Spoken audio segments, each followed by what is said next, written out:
বিসমিল্লাহির রহমানির রহিম। বিশ্ব আধ্যাত্মিক জ্ঞান সঞ্চার দরবার শরীফের প্রতিষ্ঠাতা আমার মুর্শিদ কেবলা গাউসুল আজম শামীম আলী চিশতির দরবার হইতে আমি কুলসুম চিশতি আপনাদের সকলকে জানাই আন্তরিক শুভেচ্ছা ও অভিনন্দন। আমার মুর্শিদ কেবলা গাউসুল আজম শামীম আলী চিশতির লেখা গ্রন্থ থেকে কিছু তত্ত্বকথা আলোচনা করিব। আশা করি আপনারা সবাই আমার আলোচনাটি মনোযোগ ও ধৈর্য সহকারে শুরু থেকে শেষ পর্যন্ত সম্পূর্ণ আলোচনাটি শুনিবেন। আমি আজকে যে আলোচনাটি নিয়ে আপনাদের মাঝে হাজির হলাম সেই আলোচনাটি হলো গুরু ও শিষ্যের শিক্ষা দীক্ষা নিয়ে কিছু তত্ত্বকথা আলোচনা করিব। পীরের বাড়ির আশেপাশের লোকেরা যদি বায়াত হয় তাহলে বেশিরভাগ শিষ্যরাই মানুষ হতে পারে না, বেশিরভাগই পথভ্রষ্ট হয়ে থাকে।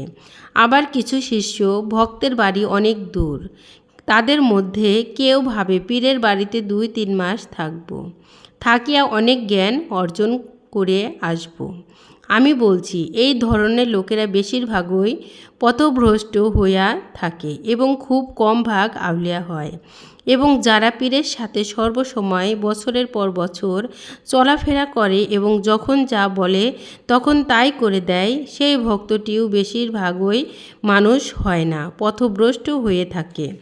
আবার কোনো শিষ্য আছে পীরের কাছে গিয়ে শুধু বলিয়া থাকে, বাবা আমার সংসারের এই অবস্থা সেই অবস্থা, আমি কি করলে উন্নতি করতে পারবো।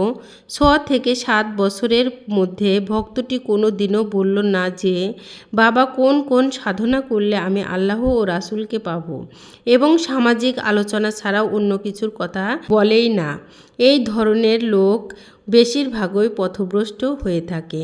পীর যদি কামেল হয় তাহলে লোকটিকে জিজ্ঞাসা করিবেন, তুমি যে বাবা বায়াত হয়েছ, তোমার বায়াত হওয়া কি উদ্দেশ্য, কি বুঝিয়া বায়াত হইবে, দুনিয়ার ধন সম্পদের জন্য নাকি আল্লাহকে লাভ করার জন্য? লোকটি যা বলে তার উপরে নির্ভর করে ইচ্ছে হলে বায়াত করবে, পীরে না হয় না করবে। কিন্তু পীর যদি কামেল না হয় তাহলে কোনো কিছু না জিজ্ঞাসা করিয়াই পীরের শিষ্য বাড়ানোর জন্য শুধু বায়াত করতেই থাকবে। দেখা যায় লোকটি অন্য কোনো উদ্দেশ্য ও বায়াত হইতে পারে এবং তার উদ্দেশ্য মতন না হইলে চলেও যেতে পারে। পীরের জায়গায় পীরই থাকবে। পীর সাহেব যদি বেশিরভাগ শিষ্যকে সাধন পথে শিক্ষা দিয়া দূরে রাখেন তাহলে সেই শিষ্যগুলো বেশিরভাগই অলি আউলিয়া হতে পারে। একজন শিষ্য আছে গুরুর কাছে শিক্ষার জন্য শুধু জিজ্ঞাসা করতেই থাকে। এই শিষ্যটি হলো সাধারণ মানুষ, জ্ঞানটাও সাধারণ এবং লোক খারাপ না, সরলতাও বটে। আরও একজন শিষ্য আছে গুরুর কাছে যায় কিন্তু দূরে বসে থেকে শুধু চেহারা মোবারকের দিকে চেয়ে থাকে, তেমন কিছু জিজ্ঞাসাও করেন না। কিন্তু দেখা যায় লোকটি অনেক জ্ঞানের দিক দিয়ে খুব চতুর এবং খুব গভীর। হে শিষ্যগণেরা, আমি বলছি এই জগতে যেই শিষ্যটি তরিকত গ্রহণ করিয়া গুরুর প্রেমে পড়িয়া ফানা ফিল্লা এবং এর দিকে চলে যায় তাদের সামাজিক লাঞ্ছনা আসিতে পারে, অর্থনৈতিক সংকট আসিতে পারে এবং তাহা তো হয়েই থাকে। যদি এমন কাহারও হয় তারপর দেখা যায় গুরু তাহাকে যেন দেখতে পারে না, এমন ভাব যদি দেখে হে ভক্ত, তাহলে মনে কষ্ট নিয়া যেন ভক্তজন যেন হাসিয়া দেন এবং বুঝিয়া নেন এই বুঝি আমার পরীক্ষা পাশের শুরু।